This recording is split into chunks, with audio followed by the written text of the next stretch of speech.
Alright guys, so today we're going to be focusing on the MR556A4 and asking ourselves, are we going to be melting this upper? So, before we get started with this, we would have covered this a little bit quicker today, but YouTube channel striked our channel twice today over two of the BRM4 meltdown shorts. It ain't the actual full video, but it was the shorts. I don't know how, I don't know why, but they done it.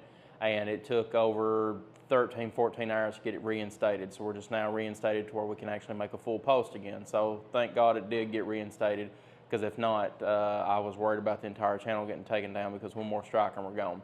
That being said, please follow us on Instagram and Facebook just in case our channel ever does get taken down. That way that we can get a good foothold in the actual algorithm if we ever do start back YouTube up again. So regardless, so what we're going to be looking at right now is the H&K MR556A4. This was announced today, actually first by TFB TV, James Reeves over there. He done a full review on it, done a good job on the review. But there's a few things that I had questions of whenever it comes to a little bit more in depth of the MR556A4 that he did not get to answer. So for our number one question that we're going to be asked, are we going to be melting down the MR556A4? So to say that, we actually got in touch with HK Shooting with Derek G. You can check out his channel if you like to, but he actually has a full pretty much unboxing and breakdown of the MR556A4 to get a full look on the actual internals of it and everything else.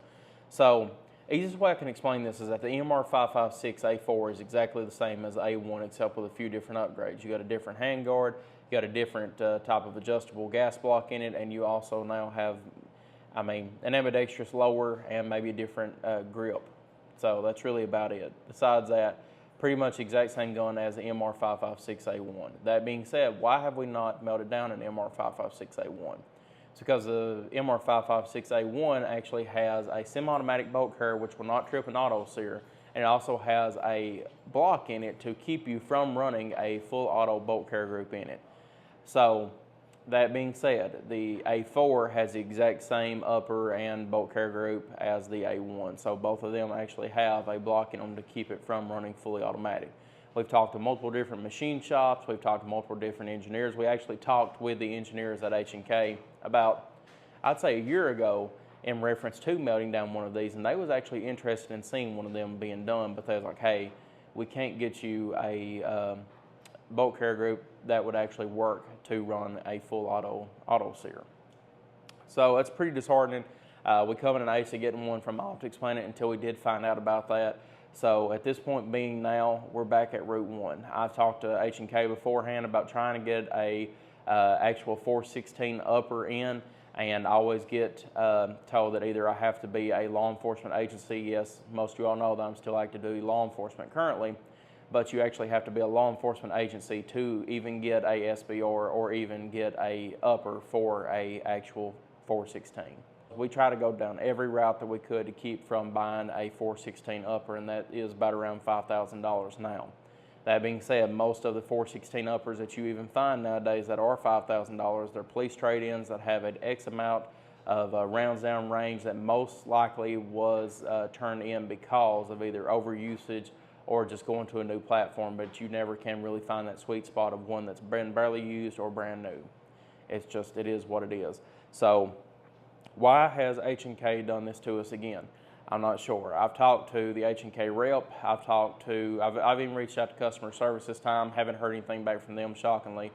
We might sooner or later. They might just have not got my email yet, and if they haven't and they're seeing this, sorry. But either way it goes, we talked to the customer service, and we've attempted to talk to media, and we still cannot get a clear enough answer on why H&K has not made a 416 yet, now that they actually can make the barrels in the United States. And it is confirmed they can make, and they have been making, the HK 416 barrels in the United States. So it isn't nothing to do with 922R compliant or whatever else. I don't know if they have just a stockpile full of these MR556 barrels and they're just wanting to get them off the shelves or whatever else, but James Reeves said today in the video that this is the closest that it has ever came to a HK 416 in the United States. That being said, I don't really truly believe that, because that BRM4 is probably the closest clone that you can get to a real 416 in the United States. Yes, if you want an HK marked clone, then yeah, I would say the A4 is just as close as you can get, but at the same exact time, all they're doing is pretty much a facelift to the A1. There's no big difference in the bolt carrier group, no big difference in the barrel. A lot of people are throwing a fit right now over that barrel just because it's still stainless steel. And if you're going to say, oh, well, it can stay up to 12,000 rounds and it's matching a mil-spec chrome line barrel, or hey, they're going to replace the barrel, that's great. I'm glad that they're going to do that. But at the same exact time, a HK416 is a end of the world gun. That's one that you want to have in case something goes down and you can no longer send a gun back to the company because either A, it's shut down, or B, something else has happened to it.